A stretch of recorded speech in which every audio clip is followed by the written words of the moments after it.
Sa mga mahilig mag-ipon ng barya, panahon na raw para basagin ang inyong mga alkansya.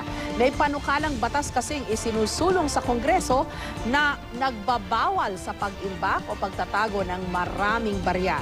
Ang parusa rito hanggang 8 taong pagkakabilanggo.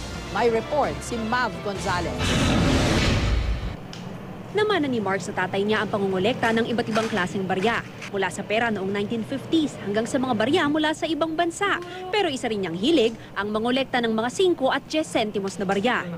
Napapansin ko yung mga tao, hindi na nila binavalue yung mga gantong coins. Kaya every time naglalakad ako, may makikita ako, pinupulot ko. Pero kung maipasa ang House Bill 4411, maaari nang maparusahan ng sinumang mapatunayang nag-iimbak o nagtatago ng mga barya. Kulong ng hanggang 8 taon o multang hindi hihigit sa 300,000 piso ang parusa sa mga mahuhuli. Kukumpiskahin din ang mga mababawing barya.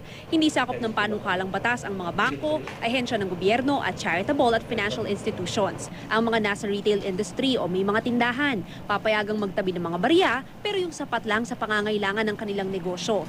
Hindi pa nagtatakda ang Bangko Sentral ng Pilipinas kung gaano karaming barya ang may tuturing na hoarding. Pero ayon sa BSP, malaking bahagi ng umiikot na pera ng Pilipinas ang mga barya.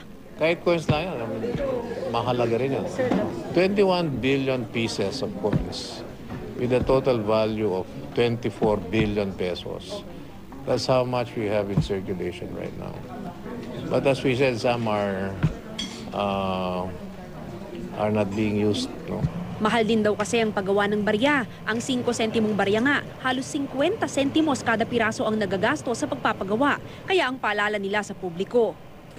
To encourage everyone to continue to use these coins. Si Mark umaasa na ang ilang pirasong coins hindi ituring na hoarding ng BSP. It brings back memories kapag tinitignan mo yung coin collection mo. Kaya siguro yung pagkukolek hindi naman siya masama per se ng mga for circulation na barya, wag lang yung sobrang dami. Mav Gonzalez, GMA News.